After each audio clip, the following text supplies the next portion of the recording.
factor litter so far of all these Prince Charmings. Man, those gilts were really, really nice, and I expect these two males to be equally as impressive.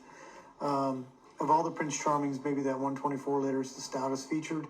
At least the gilts were that way, and we'll probably see what we got here in the Boar Pig as well.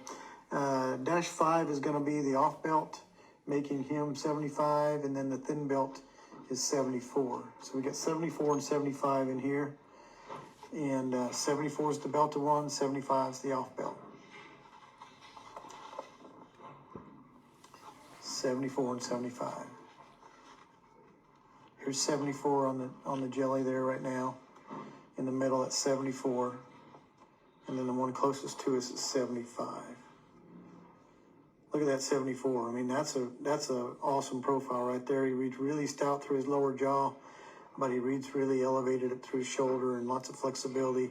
And he probably has that same neck and head extension that we liked in his bigger sister over there that we came through earlier. That's a pretty impressive little baby, that 124-4. He's lot 74. Then 75, you get on, look over the top of him, man, that's a big old blade in that dude. I mean, he kind of reminds me, I wasn't there to see the Come On barrel that won there, the barrel that won Houston in 2014, but Come On is a clone of that hog, and man, he looks a lot like a Super Monster influenced hog there, that Dash 5 does. That thing is big and raw, and his blade set and how he's busted open, pried open down over the top side of his blade is pretty impressive.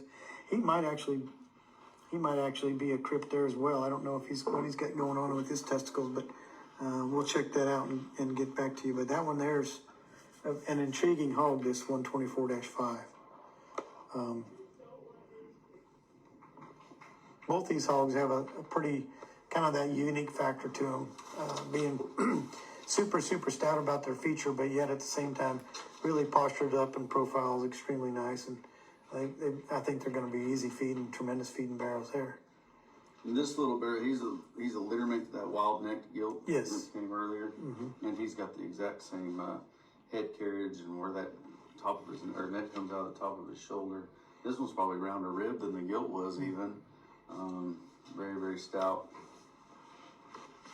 Those are good pigs. Yeah, this Dash, this off-belted one, I just can't get over how heavy featured he is. He starts at his skull and then reading down through his arm and a big stout hind leg. That Dash 5 he's a wicked stout barrel. I mean, his features are pretty more off the charts. I like both these guys extremely well for different reasons. I think if you're reading the barrel ring, that little guy, the Dash 4, is going to be a handful in somebody's pen. And depending on where he's at on his testicles over here, this Dash 5, if he's a sound testicle hog, I think he could have definitely have some boar qualities.